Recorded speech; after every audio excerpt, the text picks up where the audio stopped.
the one-man coaching search. Rick Carlisle resigned because he was going to be on the hot seat. It was a matter of time before Rick got fired. And Rick got fired because, or was en route to getting fired. I mean, Rick left because he could control, he could get a job at that point. He thought it was going to be Milwaukee. He had Indiana as kind of the bird in hand. But again, that was because the relationship with Luka had deteriorated. And Cuban assembled this advisory committee, Dirk Nowitzki, Casey Smith, the longtime athletic trainer, who was running their health and performance stuff, who was shockingly fired before last season, which played an underrated role in all this. Don Kalkstein, longtime Mavs sports psychologist.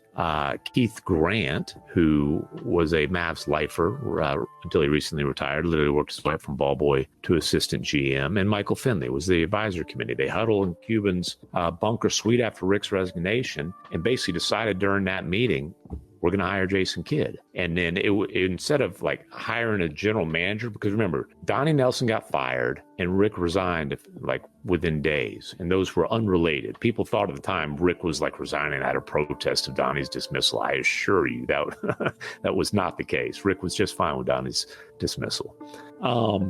But they decided, okay, Jason Kidd's going to be our head coach. Who would be a good GM for him to work with him? And that's what led them to Nico Harrison. At the time was running the North American basketball division at Nike. It had been involved in executive searches for other franchises. The Spurs being the one that sticks out there. But if Nico's not the GM, if Kidd's not the head coach, then I highly doubt that they end up trading Luka, despite the fact that with Luka as the centerpiece of the franchise, they went to the Western Conference Finals that year. A couple years later, they went to the NBA Finals. But what ended up happening is Nico and Jay Kidd ran out of patience with Luka Doncic, with the constant conditioning concerns, with some of the petulance and all. Again, there goes Luka's performance in the NBA Finals. That was the boiling point, especially that Game 3 when he fouled out. All the reckless and just lazy fouling because the lack of conditioning. That was the boiling point. So him coming into the next season not quite being as healthy, their patience started to wear thin. Those sort of things, despite the fact that this guy's production at his age ranks up there with anybody who you want to bring up in NBA history.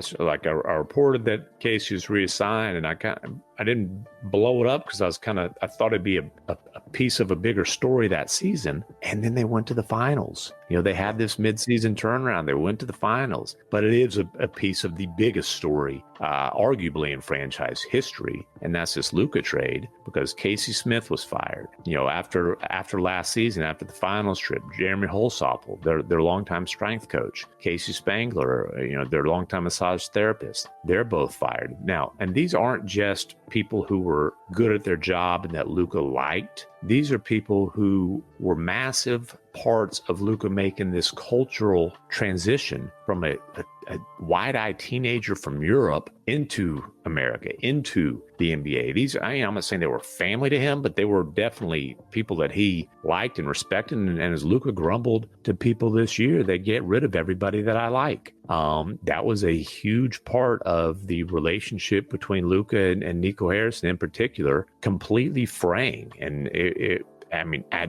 I think the most polite way you can describe that relationship pre-trade was distant at this point. Dysfunctional would be probably another way.